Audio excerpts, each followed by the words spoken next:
Bago tayo magsimula, huwag kalimutang mag-like at share. Kung nagustuhan ninyo, mag-comment sa ibaba. Maraming salamat, let's go, ituloy na natin ang kwento.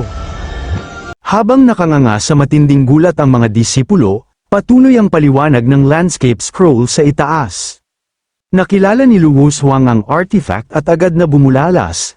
Yan si Ye Changqing, ipinatong niya ang kanyang mga kamay sa kanyang dibdib, tumingala ng may matinding paniniwala at paghanga, tiyak na si Ye Changqing yun.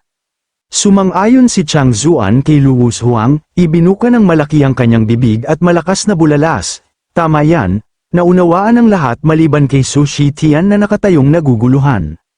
Nagpatuloy si Chang Zuan, masiglang kumikembot patungo sa pintura sa kalangitan ng may kagalakan, tiyak na naramdaman ng nakatatanda na ang Taishan ay nasa panganib at ipinahiram sa amin ang pinturang ito. Hindi pa rin maunawaan ni Su Shitian ang nangyayari sa harapan niya. Tumayo siyang tulala, iniisip, anong nangyayari, sino itong si Ye Changqing? Si Qing Shui na nakatayo sa likuran ni Su Shitian ay nakarinig ng mga salita ni Chang Zuan at bahagyang nagulat. Naisip niya sa kanyang sarili, si Ye Changqing, maaari kayang iyon ang dakilang Panginoong Ye mula sa bayan ng Xiaoy. Habang pinag-iisipan nito, hindi niya napigil ang ngumiti, namumula ang kanyang mukha, ang kanyang isip ay napuno na ngayon ng paghanga, iniisip, alam ko na, tiyak na hindi siya isang ordinaryong tao. Sa sandaling yun, ang halimaw sa kalangitan ay patuloy pa ring walang tigil na sumasalakay sa pintura, ngunit sa kanyang pagkadismaya, wala itong epekto. Patuloy siyang bumubugbog at bumubugbog, ngunit wala pa ring galos, kaya, siya ay nagalit at bumulalas, nakakainis, paano maglakas loob ang handal na bagay na ito na hamarang sa aking daan. Pagkasabi nito, itinaas niya ang kanyang mga binti, iniunat ang kanyang mga braso sa kanyang likuran, at nang may malaking puwersa ay naghanda upang sumalakay muli, sa sandaling nakaipon siya ng sapat na lakas, agad niyang ibinagsak ng malakas ang pintura, ngunit ang resulta ay pareho pa rin. Walang galos na ginawa sa sandaling yun. Sa maliit na bakuran ni Ye Changqing, ang espasyo ay napakakaakit-akit at mapayapa. Sa silid tulugan, si Ye Changqing ay sumusubok na ipikit ang kanyang mga mata at mahulog sa malalim na pagtulog hanggang umaga. Gayunpaman, isang tiyak na ingay ang naging dahilan upang hindi siya makatulog. Napabalikwas siya sa kama, tinakpan ng kanyang mga tainga, hindi makahanap ng kapayapaan, ang ingay ay lalo pang lumakas. At ang mga mata ni Ye Changqing ay namula, ngunit hindi pa rin siya makatulog. Hindi na makatiis pa, umupo siya sa kama at sumigaw ng may pagkabigo, pwedeng mas malakas pa ba ito? At pagkatapos ay itinaas niya ang kanyang kamay at ibinagsak ito sa kama, sumisigaw, tumigil na. Kasabay nito, sa ibang lugar, ang kamay ni Ye Changqing ay lumitaw din doon dahil sa galit, lumitaw ang kamay na yun mula sa pintura, itinaas ng mataas sa kalangitan. Nakita ng espiritual na sandata na Qing Bronze Bell ang malaking kamay na ito na biglang lumitaw, umatras ng ilang hakbang dahil sa gulat, nauutal, ano ito? Sa sandaling ito, ang imahe ni Ye Changqing ay nagpakita ng maringal sa harapan niya, iniunat ang kanyang kamay at sinabi, tumigil. Ang espiritual na sandata na Qing Bronze Bell ay tumingin sa malalaking kamay at naunawaan ang magiging resulta, binigkas niya ang mga salitang, hindi maganda, at tunay nga, makalipas ang 3 segundo, hindi nga ito naging maganda. Idiniin ni Ye Changqing ang kanyang kamay, dinurog siya sa lupa, pagkatapos ay sinabi, ibigay mo sa akin, sa isang suntok lamang, ang espiritual na sandata na Qing Bronze Bell ay naglaho sa apoy nang walang pagkakataong bumangon muli. Tumayo si Su Shitian na nasaksihan ang lahat mula simula hanggang wakas at hindi pa rin makapaniwala sa nangyayari, ano ito? Ang espiritual na sandata na Qing Bronze Bell ay nagproyekto ng isang mailap na kamay patungo sa kanya, naging isang maliit na bowl ang apoy, labis na natakot ng matanto na may isang nakakatakot na presensya dito, tiyak na nagdulot ito ng malaking kaguluhan sa isang eksperto kanina. Sa pag-iisip tungkol dito, siya ay natakot at mabilis na tumalon pabalik-balik upang umalis sa lugar. Habang tumatakbo, hindi niya nakalimutang paalalahanan ang kanyang sarili, huwag mong pukawin, huwag mong pukawin. Matapos tumalon ng ilang sandali, sa wakas ay narating niya ang lugar ng Qing Bronze Bell, mabilis siyang tumalon pabalik sa loob, iniisip sa kanyang sarili, ang manatiling buhay ay mas mahalaga pa rin. Matapos maramdaman ng espiritual na sandata ng Qing Bronze Bell ang presensya ng eksperto, masunuri nitong aktibong bumalik sa dating lugar nito, si Su Shitian, nang makita ang hindi pangkaraniwang bagay na ito, ay labis na nagulat at sinabi, napasama na ba ang Qing Bronze Bell?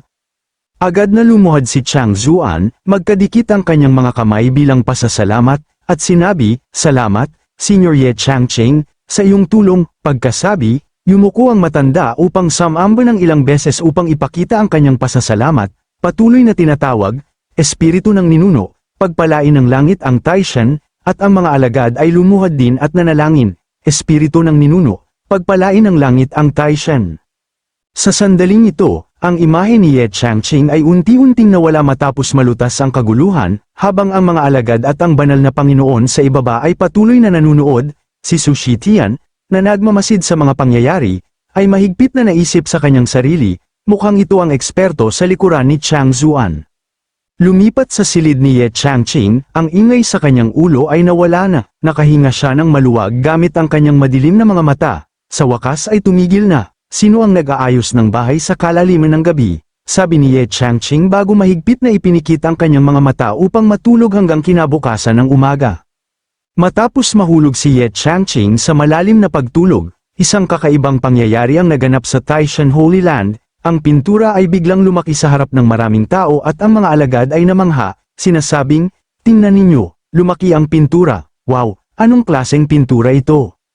Tiningnan ni Lu Wushuang ang eksena sa harapan niya at hindi napigil ang mamangha, nakatitig dito at bumulalas. Napakaganda, ang pintura ay lumipad sa ulo ni Qing Shui patungo sa bakanteng espasyo sa likuran niya, naging isang malaking kastilyo sa kalangitan. Si Su Shitian, na nakadilat ang mga mata at nakanganga, ay nauutal na sinabi, ito ay, bago tuluyang lumapag ang kastilyo sa lupa sa Taishan. Si Su Shitian, nang may pagkamangha, ay tumingin sa ibaba at sinabi, namuhay ako ng mahigit 1,000 taon, ngunit hindi pa ako nakakita ng ganitong tanawin. Ang mga alagad doon ay namangha rin, hindi nila maintindihan kung ano ang nangyayari sa harapan ng kanilang mga mata. Ano ito? Inayos ba ng ating Panginoon ang pinturang ito para sa atin? Sa tingin ko, ang Panginoon ay nagbigay ng magandang kapalaran sa pintura para sa Taishan. Sa sandaling ito, ang Qing Bronze Bell ay biglang kumikinang ng maliwanag, lumipad sa hangin, naglalabas ng maliwanag na gintong liwanag ng diretso patungo sa direksyon ng templo ng Taishan. Mabilis na napansin ito ng mga alagad sa ibaba at bumulalas. Ang Qing Bronze Bell ay lumilipad patungo sa templo ng Taishan. Lumilipad patungo sa templo, ang Qing Bronze Bell ay dahan-daang bumaba, pagkatapos ay nakiisa sa bagong tatag na templo, naglalabas ng isang daloy ng gintong liwanag nang sila ay magsanib.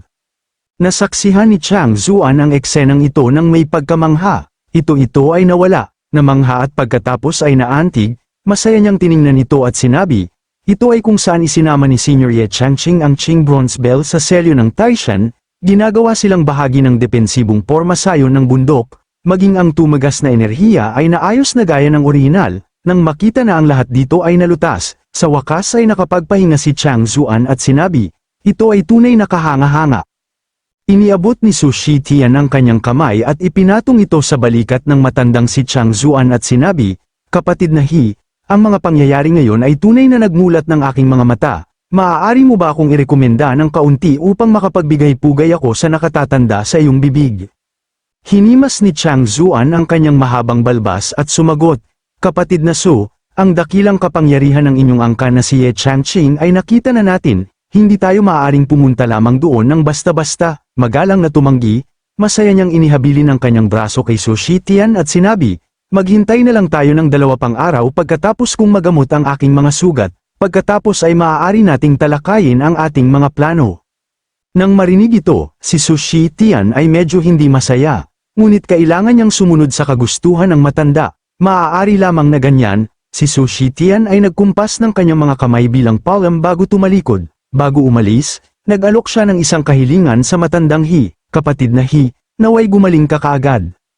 Nang marinig ito, naunawaan ni Chang Zuan ang hindi sinasabing kahulugan at naisip sa kanyang sarili, nakikita ko kung gaano kakasabi. Pagkaalis ni Su Shitian, lumingon ang matandang He sa iba at sinabi, pagkatapos lumaban buong gabi, ang mga miyembro ng Ziqing Holy Land ay nagsumikap din, oras na para magpahinga kayo. Habang sila ay umaalis, si Lu Wushuang ay labis na nasasabik at sinabi, banal na Panginoon, naaalala mo ba ang sinabi ni Ye Changqing nung ipininta niya ang Taishan Changqing para sa iyo noong araw na yun? Noong panahong yun, sinabi ng nakatatanda na mayroon siyang premonition, kaya, ipininta niya ang pinturang Taishan Changqing na ito. Naaalala ang oras noon, tumingin si Chang Zuan sa pintura at sinabi sa Panginoong He, ngunit habang tumitingin ako, tila may kulang sa pintura. Ang eksena ay hindi tama, ang palasyo ay hindi masyadong maringal noong una, ang kapaligiran at liwanag ay napakadilim, at ngayon ito ay mukhang isang tambak na mga guho. Sa pangkalahatan, hindi ito maganda, kaya sa pagkakataong ito ay ipininta ko muli ang palasyo, nagdagdag ng mas maraming kulay upang gawing parang isang fairyland ang bundok ng Taishan pabalik sa katotohanan. Naaalala ang mga salitang yon, pinili ni Chang Zuan ang 4 na pangunahing salita mula sa pangungusap, guho, muling ipinta. Sa pag-iisip tungkol dito, tumalon siya at sinabi kay Luwu Huang, batang babae, si Luwu Huang, ang nangyari kagabi ay hinulaan na ni Ye Changqing. Nang marinig ang mga salitang yon, marahas na tumango si Luwu Huang, pagkatapos ay pamatak ang luha sa kanyang mga mata habang siya ay tumugon, iniisip ng alagad na tiyak na ganoon nga ang kaso. Nagkomento si Chang Zuan, malamang nakapareho ng kanyang iniisip, lumingon patungo sa bayan ng Xiaoy, taimtim niyang sinabi, hindi nakakapagtaka na isang dakilang kapangyarihan na may kakayahang makipag-usap sa langit, maraming salamat kay Senior Ye Changqing sa iyong proteksyon, ako, isang nakababata, ay labis na nagpapasalamat. Sa sandaling ito, isang misteryosong tao ang lumitaw sa bayan ng Xiaoy, kumikilos ng palihim na parang Jin Agaya ang maalamat na magnanakaw ng aso, matapos gumala ng ilang sandali, naamoy niya ang pabango ng isang mataas na antas na espiritual na sandata at naisip sa kanyang sarili, hindi ko inaasahan na may ganitong pambihirang espiritual na lupain na umiiral sa loob ng banal na lupain ng Taishan. Sumusunod sa bakas ng espiritual na sandata, naglakad siya ng diretso hanggang sa tumigil siya sa harap ng isang silid, sumilip sa loob, lumaki ang kanyang mga mata sa pagkamangha, ito ba ang lugar na may pinakamalakas na kakanyahan ng Dao? Matapos huminga ng malalim sandali, siya ay bumulalas, hindi lamang ito kakanyahan ng Dao. Ngunit ang lugar na ito ay mayroon ding aura ng iba't ibang makalangit na kayamanan at makalupang materyales. Pagkatapos ay tinanggal niya ang kanyang balabal, nakanganga habang nakatingin sa paligid, maaari kayang ito ay isang sinaunang relic, o marahil ang tirahan ng isang hindi matatawarang dakilang kapangyarihan. Kakatapos lang, biglang bumukas ang pinto ng silid, isang malakas na aura ang nagsimulang lumabas mula sa isa sa kanila. Si Nangang Xiansu ay nakatayo sa harap ng aurang ito. Naramdaman niyang nanginginig siya, tumingin siya sa loob at naisip sa kanyang sarili, pinagpapawisan ako ng husto. Sa sandaling ito, inilabas ni Ye Changqing ang kanyang ulo upang tumingin ng may pagkamausisa, nakita siya ni Nangang Xiansu at biglang hindi nakatayo ng matatag, siya ay nasubsob pabalik. Nang makita si Nangang Xiansu na ganyan, nagtanong si Ye Changqing nang may pag-aalala, matanda, okay ka lang ba, na sunstroke ka ba? Hindi pa rin makabawi si Nangang Xiansu ng kanyang komposura, tumayo siyang naguguluhan, nakatitig kay Ye Changqing at iniisip sa kanyang isipan, ang binatang ito ay tila ordinaryo na walang tunay na enerhiya sa kanyang paligid, ngunit paano siya makakalabas at makakawala mula sa isang lugar na puno ng Dao energy? Nang makita na hindi tumutugon si Nangang Xiansu, muling tumawag si Ye Changqing, matanda, nang marinig ang pangalawang tawag, sa wakas ay nagising si Nangang Xiansu. Umatras siya at yumuko ng may paggalang upang harapin si Ye Changqing, ipinapakita ang kanyang paggalang, ako si Nangang Xiansu, ikinagagalak kong makilala ang eksperto. Nang makita si Nangang Xiansu at ang iba na kumikilos ng ganito, nagtaka si Ye Changqing at nagtanong, ano na naman ang nangyayari? Makalipas ang ilang sandali, pareho silang pumunta sa isang lugar upang magkaroon ng seremonya ng tsaa, nagbuhos si Ye Changqing ng tsaa sa isang tasa at tinanong ang matanda, Ginoo, marahil ikaw ay nag-hallucinate dahil sa init, gusto mo bang pakalmayan ang iyong isip sa pamamagitan ng pag-inom ng tsaa ng mapayapa? Si Nangang Xiansu, nakakaramdam ng hiya, ay kinuha ang tasa ng tsaa, nagkumpas ng kanyang mga kamay, at sumagot, salamat, eksperto. Sa sandaling ito, tumingin ang matanda sa ibaba at namangha sa kung paano inayos ang mga piraso ng chess, sinasabing, oh, ang itim na uwak ay kumukuha ng kaluluwa at ang puting emperador ay kumukuha ng orihinal na posisyon. Ang mga mata ni Ye Changqing ay lumiwanag nang marinig niya ang matanda at sinabi niya, Ginoo, marunong ka rin ba ng chess? Si Nangang Xiansu, nang marinig ang tanong, ay sumagot, hindi ko po may tatago sa inyo, eksperto, ang buong buhay ko ay ginugol sa pag-aaral ng mga paraan ng chess. Si Ye Changqing, nang marinig ito, ay inanyayahan siya sa isang laban, sinasabing, napakaganda nito, matagal na akong hindi nakakilala ng karapat-dapat na kalaban. Si Nangang Xiansu, nakakaramdam ng kaunting pagkagulat sa paanyaya, ay sinabi, oh, kaya ang buong buhay kong pagtatalaga ay nagdala sa akin sa sandaling ito, ang sandali na maaari akong maglaro ng chess kasama ang isang eksperto. Pagkatapos ay naglaro sila ng kanilang unang laro ng chess ng magkasama, walang gustong sumuko, na may matinding konsentrasyon, makalipas ang ilang sandali, ang laro ay nagsimulang pumanig kay Ye Changqing. Si Nangang Xiansu ay hawak ang itim na piraso ng chess sa kanyang nanginginig na kamay, nakatingin sa ibaba sa tabla, sa sandaling ito, ibinahagi ni Ye Changqing ang ilang mga prinsipyo ng chess na narinig niya noon, Ginoo, narinig ko minsan na ang isang master chess player sa rurok ng kanilang husay ay mahuhulaan ang hindi mabilang na mga pagbabago sa tabla, sa tingin mo ba ay totoo yun? Si Nangang Xiansu, hawak ang piraso, ay pinilit ang isang pilit na tugon, tama yan, habang tumutulo ang pawis sa kanyang mukha, sumulyap sa ibaba upang suriin ang tabla, naisip niya sa kanyang sarili, ngunit hindi ko matano ang tabla ng ekspertong ito. Ang Go board na may itim at puting piraso na ipinamahagi sa mga estratehikong posisyon ay bumuo ng isang magandang pattern na tila naglalabas ng liwanag, oh, napakasilaw, bulong niya sa ilalim ng matinding presyon. Pagkatapos, si Nangang Xiansu ay matapang na nag-isip, maaari kayang ang taong gumamit ng kamay ng banal na Panginoon ng Taishan upang talunin ako noong huling pagkakataon ay ang lalaking ito sa harapan ko. Walang pag-aalinlangan, gumawa si Ye Changqing ng isang mapagpasyang galaw, ang banal na kamay sa paligid ni Ye Changqing, tila isang gintong dragon ang pumalibot sa kanya, na tinakot ang matandang Nangang Xiansu hanggang sa halos bumagsak, bumulalas siya, ano ito? Tumingin sa unahan si Nangang Xiansu, oh, napakasilaw, ang ganitong uri ng liwanag ay nagpahirap sa kanya upang makita ng malinaw kung ano ang nasa harapan niya, sa kanyang puso.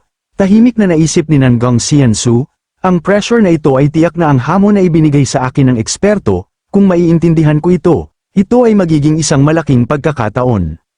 Sa nakakasilaw na liwanag na ito, sinubukan ni Nangang Xiansu na iunat ang kanyang kamay pasulong, determinadong ibaba ang piraso ng chess, patuloy na tumulo ang pawis sa kanyang matandang mukha, nagngalit siya ng kanyang mga ngipin habang nakatingin sa chessboard, itim, 214 na galaw. Si Nangang Xiansu ay determinado na ibaba ang piraso ng chess na ito, sirang lupa, at tipunin ng mga perlas, sa lahat ng kanyang lakas, isinagawa ni Nangang Xiansu ang galaw na ito.